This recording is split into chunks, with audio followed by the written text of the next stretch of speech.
Aujourd'hui, je m'entretiens avec Joanne Gravel. Joanne est la mère d'un vétéran, un jeune vétéran qui vit avec un sévère choc post-traumatique. Joanne Gravel, bonjour. Bonjour Dominique. Merci beaucoup d'avoir accepté notre invitation. Ça me fait vraiment plaisir. Donc vous, Joanne, lorsque vous avez rencontré votre conjoint, il était déjà dans l'armée. Il était dans les cadets de l'armée, si je ne me trompe pas. Dans les cadets de l'armée, effectivement, en 69. Et lorsqu'il a décidé de s'enrôler dans les forces, vous saviez un peu à quoi vous attendre. Effectivement, oui. Et vous avez un fils aussi, Stéphane, qui a été au sein des Forces armées canadiennes pendant combien de temps? 23 ans. Et lorsque son enfant nous apprend qu'il va s'enrôler, comment on vit ça en tant que mère? Au début, on dirait qu'on n'y pense pas vraiment parce qu'on a eu le père qui était dans l'armée puis que ça s'est bien passé. Alors, j'étais très fière. Moi, l'armée, c'est quelque chose que j'aime, que j'adore parce qu'ils font des hommes avec ces gens-là. Ils sont drillés pour ça. Puis je pense qu'on était vraiment voués dans la famille. Absolument, là. Le père... Parce que même Stéphane, en tout jeune enfant, il serrait ses jouets dans les boîtes, puis ses tiroirs étaient toujours bien rangés. Alors... Il y avait un exemple à la maison là, qui était son père. Oui. Dites-moi, vous êtes aussi très impliqué au sein des vétérans, donc un organisme qui supporte. Je suis une lady, vétérane, oui, et très fière de l'être. Oui, puis c'est dans quelle région? Dans la Naudière. D'accord. Et naturellement, Stéphane est enrôlé. Comment on se prépare à la première mission, le premier départ de son enfant? C'est sûr que Stéphane était bien préparé pour aller en Bosnie. La première mission, ça a été la Bosnie. Et c'était en quelle année déjà? En 2010. Non, pas 2010, pardon, 2007, je pense. Alors, c'est sûr, la première mission, bon, ils sont formés pour ça, puis tout ça, mais on ne sait jamais, ils ne savent pas vraiment, rendus sur le terrain, qu'est-ce qui va naître. On était inquiètes. Quand il est parti, je pense, c'est 7 mois à ce moment-là. Quand même. Pas beaucoup de communication. Et puis, j'ai trouvé ça difficile. Quand il est revenu, quand même, ça s'est bien passé. Mais on sait pas qu'est-ce qui se passe là-bas. Alors, est-ce qu'il en parle? Son père, peut-être, mais pas vraiment à moi. Non, la première mission, c'est sûr qu'ils reviennent avec comme un plus sévère, si on veut, dans le regard et ainsi de suite. Mais moi, c'est la dernière mission là, que j'ai trouvée extrême. Plus particulière. Oui.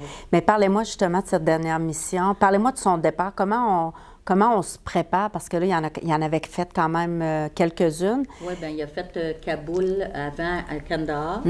Et puis, mais la dernière mission, Stéphane, c'est un police militaire. D'accord. Alors, quand il s'est en allé là-bas pour une mission, ça a été très difficile parce qu'ils sont sur le terrain. Absolument. En permanence, à surveiller des gens, puis tout ça. Et ce que je sais là, le plus de cette mission-là, c'est qu'il a dû rapatrier des collègues, des confrères. Alors qui étaient décédés, ainsi de suite. Alors, je pense que ça a été très, très difficile. Je ne sais pas toute l'ampleur que ça a pris là-bas, là, mais parce que les militaires ne parlent pas. Non, vraiment pas. Mais quand Stéphane est revenu, il a demeuré chez nous à peu près pour 1 an. Alors, parce que la vie familiale militaire, c'est un peu compliqué. Absolument. Hein? C'est une vocation. Absolument. Alors, c'est difficile pour la femme et les enfants. C'est pour ça d'ailleurs que mon fils a décidé de ne pas avoir d'enfants. Parce qu'il y avait beaucoup d'amis militaires, puis ça se passait pas bien. Alors, c'est compliqué. Ils partent en mission, les enfants restent là avec la mère, puis ça devient vraiment compliqué. Alors, lui, il a décidé de ne pas en avoir. C'est son choix. C'est ça. Alors, quand il est revenu, à un moment donné, je sais qu'il a consulté 2 fois, parce que l'armée... Oui, leur donne du soutien psychologique. Le problème, c'est qu'ils en donnent...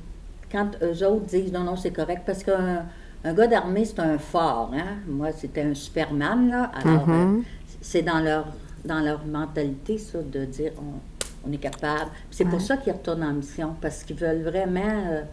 on dirait qu'ils n'ont pas fini d'accomplir ce qu'ils ont à accomplir. Alors, c'est tout un cheminement comme ça. Et puis... Puis vous, c'est ce que vous sentiez chez Stéphane? Énormément. Que lui, c'est pour ça qu'il allait... La dernière fois qu'il est revenu, il était nerveux. Puis il disait tout le temps, ça sent le mort, ça sent le mort. Qu'est-ce que je peux me mettre? On disait du VIX, puis tout ça, mais on lui a dit, il faut consulter, là, puis tout ça. Il a consulté, mais je pense que c'est pas assez. Tous ceux qui devraient revenir de missions comme ça, dans ces endroits-là, là, l'armée devrait pousser à ce qu'ils vont jusqu'au bout, là. Malgré que le militaire ou le vétéran ne soit pas d'accord, leur imposer à la limite? Moi, je pense que oui. Ou bien faire passer un test pour voir où est-ce qu'ils sont rendus. Parce que quand ça se déclenche un post-traumatique, là, puis c'est pas arrivé un mois après, là. C'est quasiment 6 ans après, là. Quand même. C'est quelque chose, parce qu'il se battait avec lui-même, dans le fond, constamment. Puis lui, son rêve, c'était d'être police militaire. C'était d'être dans l'armée. Il n'a rien connu d'autre. À 18 ans, il a été cadet. À 18 ans, il est rentré dans l'armée, puis il n'a rien connu d'autre. Lui, c'est sa passion. C'était son plan de carrière, là. Effectivement. Oui. Effectivement. Puis aujourd'hui, c'est ça qui lui manque. Absolument. C'est ça qui vient me chercher. Oui. Beaucoup. Puis quand vous dites que ça a pris 6 ans, qu'est-ce qui s'est passé pendant ces 6 ans-là? Vous le voyez qu'il avait besoin d'aide, mais lui n'était pas... parce que c'est souvent ce qui arrive, c'est que la personne n'est pas rendue à l'acceptation de dire « j'ai besoin d'aide ». Comment, en tant que mère, surtout, on le sait, le père et la mère vivent ça différemment, mais en tant que mère, comment on peut rester impuissante face à ça, face à son fils qui a besoin? Bien, c'est sûr que moi, je lui disais, j'ai dit, ça va-tu bien? Puis tout ça, mais il disait tout le temps, oui, tout est beau, ça va bien. Là, il est avec une dame et tout ça, puis ça va bien. Ça fait maintenant 4 ans qu'ils sont ensemble.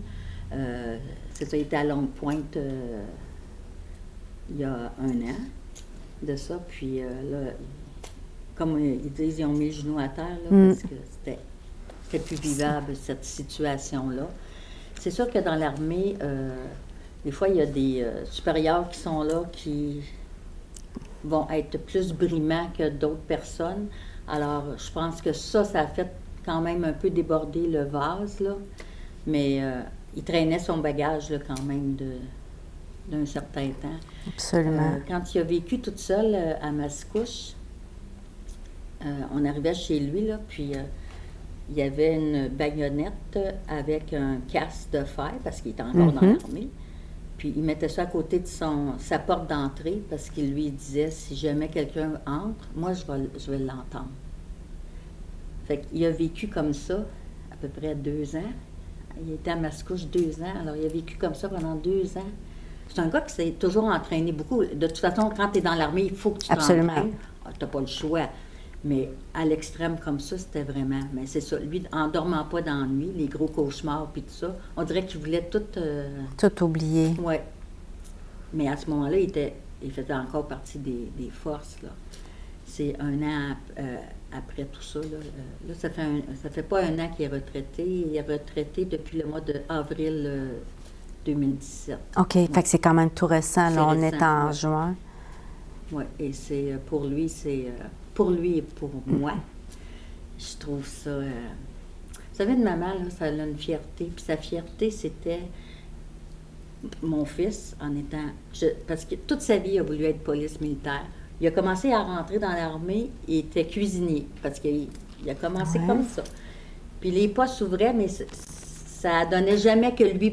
il postulait, mais ça n'arrivait pas à lui. La dernière fois, là, après 5 ans, là, quand il est rentré, là, ils ont dit, oui, là, tu t'en vas suivre ton cours de policier.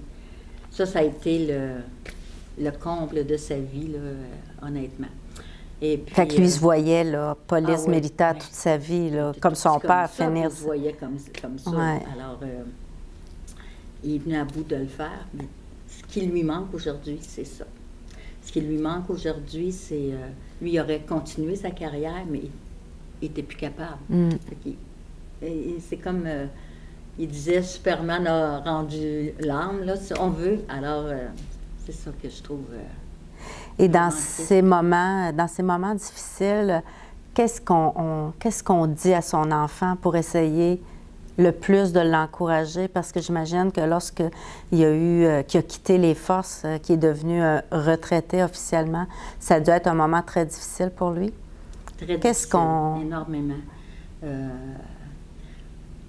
Stéphane, l'armée, c'est dans son cœur. C'est ça pour lui. C'était sa vie. Là, je trouve aujourd'hui qu'on dirait qu'il ne sait plus trop où s'orienter.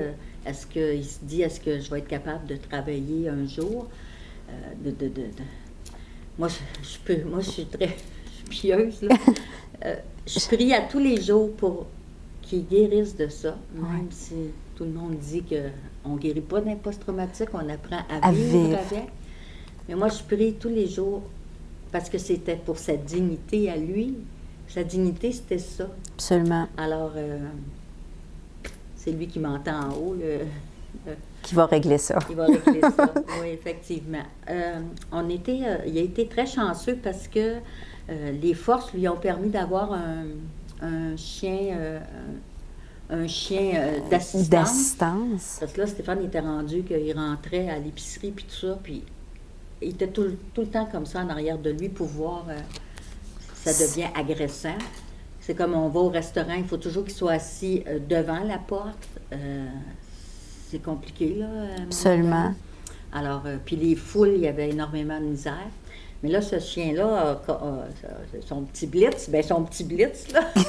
Alors, maintenant, il est formé pour l'accompagner, absolument. Quand Stéphane vient en crise, le chien le sait. C'est comme un exemple, il est allé en formation il y a à peu près 15 jours, et puis ils sont allés chez Tim Hortons, puis Stéphane rentre à la toilette, puis le chien va s'asseoir devant la toilette, mais dos face à la porte, pour le protéger, oui, absolument. Fait que ces chiens-là sont dressés pour ça, comme un peu un chien d'un aveugle. Exactement. Des choses comme ça. Alors, il y a sa veste. Quand il a sa veste, parce qu'il est en devoir, fait qu'on ne peut pas le flatter, c'est bien sûr.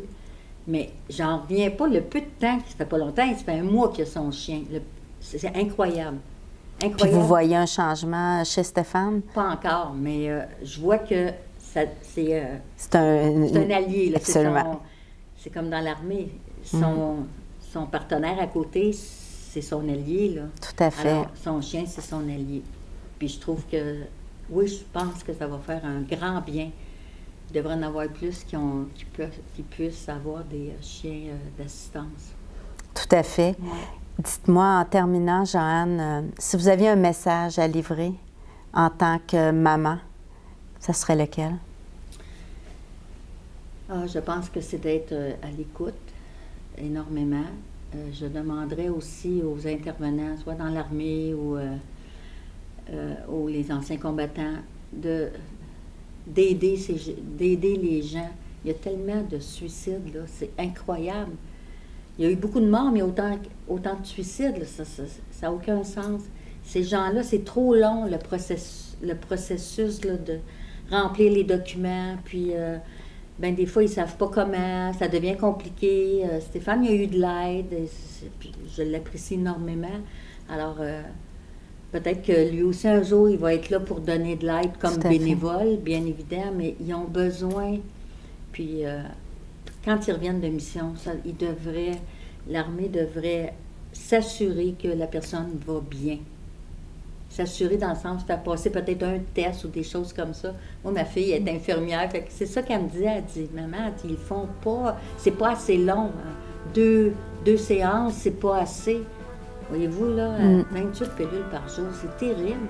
C'est beaucoup, ça. C'est énorme. Mais il faut être à l'écoute. Puis, entre nous, dans la famille, on le supporte. Puis on ne lâchera pas, ça c'est sûr. Joanne Gravel, merci beaucoup de votre générosité. Ça me fait plaisir, Dominique. Merci. Merci, continuez votre bon travail. Merci. Merci beaucoup.